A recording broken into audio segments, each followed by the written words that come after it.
O Tetay, saan ka pupunta?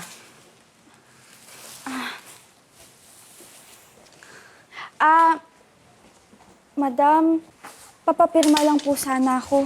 Nandito na din po yung incident report. Sinong may sabi sa'yong tapos na tayo? Opo ka.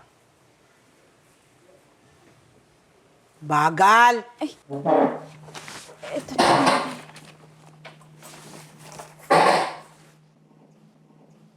Kumain ka. Salamat po, madam. Wow, ang sarap. Madam, pasensya na po sa nangyari Okay lang yon. Mabuti ngang nasira na yun para matapon na. Kasi baka hindi ka pa pumayag na itapon ko yun.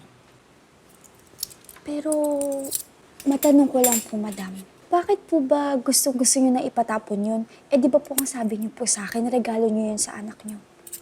Yes, totoo. 8th birthday to be exact. Hindi niya nga yun halos bitawan eh. It became her security blanket. Security blanket, pero stuffed toy. Di ba, madam, dapat security stuffed toy? Eh? Nakakatawa yun? Pasensya na po. Pero well, as you can see, iniwan na niya. It means she doesn't need it anymore. Nasaan po ba siya, madam? Yung mga anak niyo po.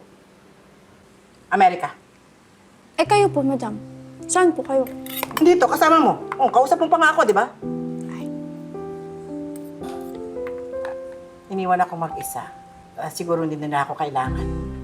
Oh well, choice naman nila yon. Benta ko na tong bahay na to. Kesa tumira ako dito mag-isa. Kaya nga ako tumawag sa Star Cleaner para mapatapon ng lahat ng yan.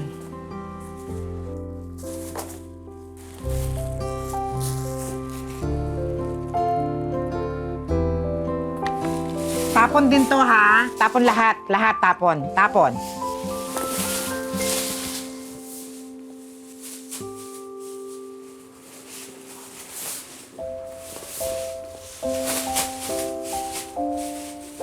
Hoy, pati tititigan mo yan. Sorry, madam. Matagal ko na po kasi itong pinag-iipunan eh. Kaso may mga bagay po talaga na mas importante na kailangan kong unahin. Katulad po yung school ng kapatid ko. Ikaw lang bang nagpo-provide sa pamilya mo? Opo, madam eh. Maaga po kasi nawala si nanay at tatay. Kaya kami na lang po ni Pepa yung natira. Pangalan ng kapatid mo? Pepay? Opo. Grabe. Ang ganda magbigay ng pangalan ng parents mo, no? Tetay, Pepay. Pepay, Tetay. Grabe si madam. Pero alam niyo, madam, ayun yung dahilan kung bakit mas kinagalingan ko pa magtrabaho. Para mabigay ko po yung kailangan ni Pepay. Kaya itong bag na to, mabibili ko din to soon. Kapag naging Star Cleaner of the Month ako. Ayun pa yung ilagay niya sa feedback, ha? Magaling. Hindi ako sure. Tignan ko. Oh, tama na. Baka mabura eh, no? Sisagad na sa himas. Madam, sa tingin niyo po, bakit po kayo iniwan ng pamilya niyo? Ay! Pasensya na po, madam. Minsan po kasi talaga matabi yung bunganga ko eh. Huwag niyo na pong sagutin.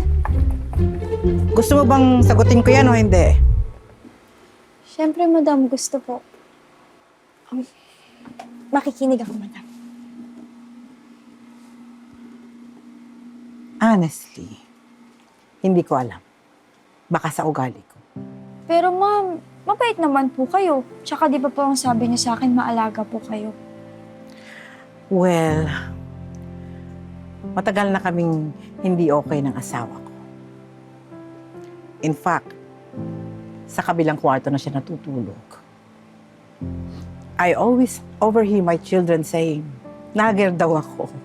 Lagi ko daw kinokontrol yung mga buhay nila. Overprotective kasi ako. Dahil ayoko mangyari sa kanila yung nangyari sa daddy ko. Yung biglang nawala. Kaya, look at me now. I'm alone. Yung pagiging overprotective ko ang naglayo sa akin sa kanila.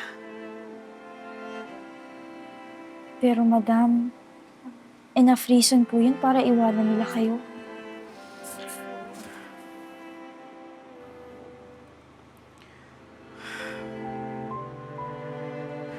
Well, that's their decision. Ako, okay na ako. Gusto ko nang mag-move on. Mag-move forward.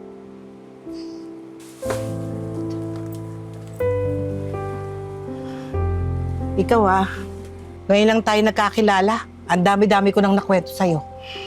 Yan ba talaga isa sa requirement ng Star Cleaner? Madam, isa po talaga yun sa mga charms ko. Tsaka, isa po yun yung traits ng Star Cleaner of the Month. Pero alam mo, sa totoo lang, matagal nang tahimik tong bahay na to. Pag wala nang dumating ka, umingay siya uli. Ang ingay mo kasi. Madam, huwag na po kayo umiyak. Hindi na, ang ingay mo. Huwag na po kayo umiyak. O, yun na naman, maingay ka. Quiet.